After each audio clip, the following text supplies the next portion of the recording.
Good morning, காலை வணக்கம். Wales academy charitable ட்ரஸ்ட்டில் உங்கள் எல்லாரையும் வரவேற்பது உங்கள் விஜய் நம்பியார். டெய்லி காலையில் மைண்ட் ரினியூவல் மெசேஜ் சொல்கிறோம். இது 5 to 10 மினிட்ஸ் இருக்கும். இது mind renewal message, mind renewal ப்ரோக்ராம்லேருந்து வருது. மைண்ட் ரினியூவல் ப்ரோக்ராம் 20 வருஷம் ரிசர்ச் இருந்தும் 25 வருஷம் எக்ஸ்பீரியன்ஸ் வந்தும் பேசிகிட்ருக்குறோம். கிட்டத்தட்ட 25.5 வருஷம் ஆச்சு. ஓகேங்களா? 26 வருஷத்தை தேடி நோக்கி போய்கொண்டிருக்கிறோம். இதை அந்த எக்ஸ்பீரியன்ஸ்லேயும் அந்த அனுபவத்துலேயும் அந்த ரிசர்ச்லேயும் தான் பேசிகிட்ருக்குறோமே தவிர சொந்த ஐடியாவில் பேசுகிறதில்ல. எப்போவுமே சொல்கிறோம். அதே மாதிரி எல்லா மதத்துக்கும் அப்பாற்பட்டு பேசுகிறோம். கடவுளை பற்றி பேசுகிறோம். தெளிவாக புரிந்து கேட்டுக்கொண்டால் உங்களுக்கு நன்மையாக இருக்கும். எந்த இதுவும் இல்லாமல் பாருங்கள், எந்த திங்கிங்கும் இல்லாமல் நீங்கள் ஒரு ப்ரீ கன்சீவ்டு ஐடியா வைக்காமல் நிச்சயமாக இது ஃப்ரெஷ்ஷாக கேளுங்க. நிறைய விஷயங்கள் புரியும், நிறைய விஷயங்கள் தெளியும். என்ன தவறு பண்ணிகிட்ருக்கோன்னு புரியும். அதை நீங்கள் திருத்துவீங்க. திருத்தும்போது கடவுளுடைய பெரிய அருள் உங்களுக்கு கிடைக்கும். உங்கள் வாழ்க்கை மாறும்.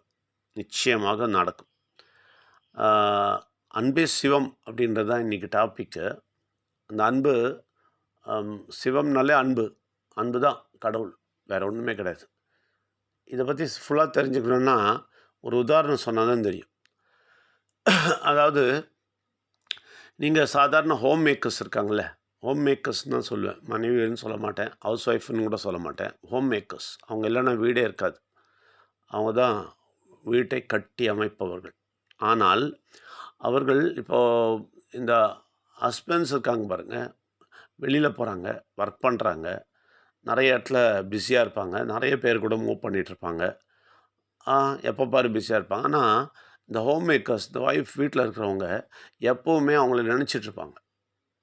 என்ன ஆச்சு, சாப்பிட்டாங்களா, எப்படி இருக்கிறாங்க, எப்படி போயிருக்கிறாங்க, என்ன பண்ணுறாங்க, இப்படிலாம் யோசிச்சுட்ருப்பாங்க.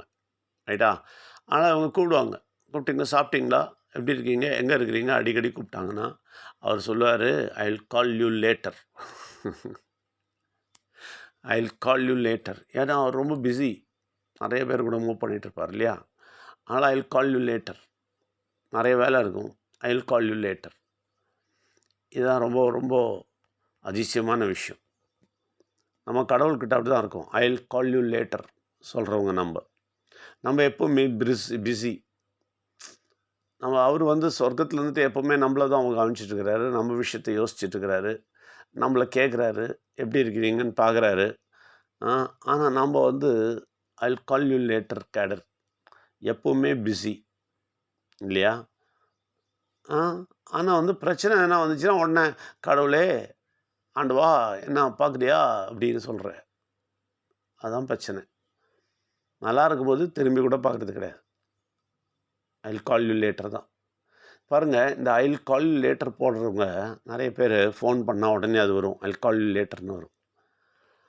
அது உங்களுக்கு தெரியாத ஆளாக இருந்தால், உங்களை விட ரொம்ப தூரமாக இருக்கிற ஆளாக இருந்தால் திருப்பி கூடவே மாட்டார். தெரியுமா? முடிய மாட்டார். ஆனால் நல்லா தெரிஞ்சவங்களாக இருந்தால் நிச்சயமாக கூப்பிடுவாங்க. அதுவும் சொந்தமாக இருந்தால், மனைவி கடனாக இருந்தால் நிச்சயமாக கூப்பிடுவாங்க. ஏன்னா சொல்லிட்டோடனே அந்த கமிட்மெண்ட் இருக்கும். ஐயோ கூப்பிட்றேன்னு சொன்னனே அப்படின்னு தோணும். கூப்பிடுவாங்க. ஆனால் தெரியாதவங்களாக இருந்தால் வேறு பிஸி இருக்கும், வேறு ஆளுங்க வந்துடுவாங்க, மறந்துடுவாங்க. I will call you later போட்டதை மறந்துடுவாங்க. நம்மள நிறைய பேர் இந்த I will call you later போட்டு மறக்கிறவங்க. உண்மையாக சொல்கிறேன், உண்மையாக தெளிவாக தெரிஞ்சுங்க. யார் விநாயகரை சரியாக தெரிஞ்சுக்கலையோ, கடவுளையும் விநாயகரையும் உயிரானவரையும் சரியாக தெரிஞ்சுக்கலையோ, பிள்ளையானவர் யாருன்னு தெரிஞ்சுக்கலையோ, அதோடைய ஆழத்தை தெரிஞ்சுக்கலையோ, அந்த அன்போட ஆழத்தை தெரியலையோ, அவங்களுக்கு எல்லாம் அப்படி தான் இருப்பாங்க. அவங்கெல்லாம் அப்படி தான் இருப்பாங்க. I will call you later கேடர். ஆனால் பாருங்கள், விநாயகரை பற்றி தெளிவாக தெரிஞ்சா, பிள்ளையாரை பற்றி தெளிவாக தெரிஞ்சா, அவர் தலை வெட்டப்பட்டதை தெளிவாக தெரிஞ்சா, தலை வெட்டுப்படும்போது கூட உங்களை தான் யோசித்தார், உங்களை தான் சிந்தித்தார். அதனால்தான் அவர் முழு முதற் கடவுள். அதனால்தான் அவர் பிரஜாபதி. அதனால்தான் அவர் கணபதி. ஏன்னா உங்களை தான் நினச்சார். நீங்கள் நல்லா இருக்கணும்னு தான் நினச்சார்.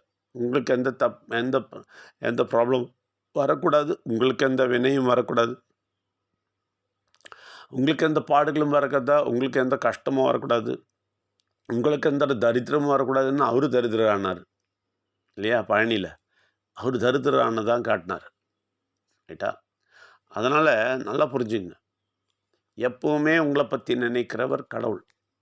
ஆனால், நம்ம எப்பவுமே நினைக்கிறவங்க கிடையாது. சில பேரு இந்த கடவுள பத்தி சொன்னாலே வெறுப்படைகிறவங்க கூட இருக்காங்க. என்னங்க எப்ப பாரு கடவுள், கடவுள். என்கிட்ட நெறைய பேர் அப்படி சொல்லியிருக்காங்க. எப்ப பாரு நாங்க கடவுள், கடவுள். அதனால நல்லா புரிஞ்சுங்க. எப்போ நமக்கு அந்த ரிலேஷன்ஷிப் வருதோ, நல்லா சாமியெல்லாம் கும்பிடுவோம், பக்தியெல்லாம் காட்டுவோம், சடங்கு சம்பிரதாயம்லாம் பண்ணுவோம். ஆனா, எவ்வளோ தூரம் சிந்திக்கிறோம், எவ்வளோ தூரம் அவர பார்க்குறோம், தேடுறோம் அப்படின்றது தான் முக்கியம். நெறைய பேர் இந்த சடங்கு சம்பிரதாயம் பண்றவங்களுக்கு, இந்த எல்லா அ கடமையும் பண்ணிட்டு சாமி கும்பிடுறவங்களுக்கு, நிச்சயமா நம்ம வார்த்தையே பிடிக்காது. அது வேற பெரிய அதிசயம் அது. புரியுதுங்களா? அவன் சொல்லுவாங்க, "என்ன நான் சடங்கு சம்பிரதாயம் பண்ணிட்டுருக்கிறேன், சாமி கும்பிட்றேன், அதெல்லாம் வேணான்னு சொல்றாரு." வேணான்னு சொல்லவே இல்ல. ஆனா நீங்க நினைக்கிறீங்களான்னு தான் கேட்கிறேன். நீங்க கால் யூ லேட்டர் கேடர்ல இருக்கீங்களா? இல்ல எப்பவுமே ரெடியா இருக்கிறீங்களா? அவர் கூப்பிடும்போது அவர பார்க்குறீங்களா? இல்ல அவர தேடுறீங்களா? அவர பார்க்குறீங்களான்றது தான் ரொம்ப ரொம்ப இம்பார்ட்டன்ட். ரைட்டுங்களா? அதனால நம்ப சொல்றது மதத்துக்கு அப்பாற்பட்டது. மதத்தை யாரையுமே நம்ம புண்படுத்தல. யாரையுமே இந்த மத சார்பில இருக்கிறவங்கள நம்ம ஒண்ணுமே சொல்லல. ஆனால் கடவுளோட உங்களுடைய ரிலேஷன்ஷிப் எப்படி இருக்குன்னு தான் கேட்குறோம். அத கேட்கும்போது ஏன் கோவம் வருதுன்னு தெரியல உங்களுக்கு. இத பத்தி சொன்னா கேட்கறதுக்கு விரும்பல. அதனால தயவுசெய்து நீங்க அப்படி இருக்காதீங்க. இதை பற்றி இதை கேட்கும்போது உங்களுக்கு ஞாபகம் வரும். இல்ல நம்ம கடவுள் வந்து அவ்வளோ விரும்பல. நம்ம அவர ரெஸ்பாண்ட் பண்ணலாம். அதனால தான் நமக்கு பிரச்சனை வருதுன்றது உங்களுக்கு புரியும். அதனால நீங்க அவருக்கு ரெஸ்பாண்ட் பண்ணீங்கன்னா, அவருக்கு எந்த நன்மையும் கிடைக்கல. உங்களுக்கு தான் நன்மை கிடைக்குது. என்ன நன்மை கிடைக்குது? எந்த வியாதி இல்லாம இருக்கும், கஷ்டம் இல்லாம இருக்கும், பிரச்சனை இல்லாம இருப்பீங்க, சந்தோஷமா இருப்பீங்க, சமாதானமா இருப்பீங்க. இந்த பணம் இருக்கிறவங்ககிட்ட பாருங்க, இந்த பிஸ்னஸ்ஸு, பணம், பணத்துக்கு பின்னாடி இருக்கிறவங்க பார்த்தீங்கன்னா, அவங்க அவ்வளோ அதுக்கு பின்னாடி ஓடுவாங்க. அந்த அன்பு கடவுள்கிட்ட காமிச்சா ரொம்ப நல்லாயிருக்கும். பணத்துக்கும், பதவிக்கும், புகழுக்கும், எதிர்காலத்துக்கும் எதிர்காலத்த நெனச்சு நெனச்சு பயந்து தான் ஓடுறாங்க. பணத்துக்கும் ஓடுறவங்க, கடவுள அப்படி நெனச்சாங்கன்னா, அந்த மாரி லெவல்ல கடவுள வச்சிருந்தாங்கன்னா, நிச்சயமா அவங்களுக்கு எந்த காலத்திலும் நிம்மதி கிடைக்கும். எந்த காலத்திலும் சந்தோஷம் கிடைக்கும். அதனால தான் கடவுள் கூப்பிடும்போது நீங்க கேட்காம இருக்கக்கூடாது. ஐ வில் கால் யூ லேட்டர்ல இருக்காதீங்க. எப்பவுமே ரெடியா இருங்க. அவர் கூப்பிடும்போது ஆன்ஸர் பண்ணுங்க. அவரையும் தேடுங்க. இந்த நிலைமைக்கு நீங்க வந்தீங்கன்னா, உங்களுக்கு பெரிய வாழ்க்கை உங்களை காத்துக் கொண்டிருக்குது. உங்கள் எல்லாரையும் வரவேற்கிறோம். நன்றி, வணக்கம்.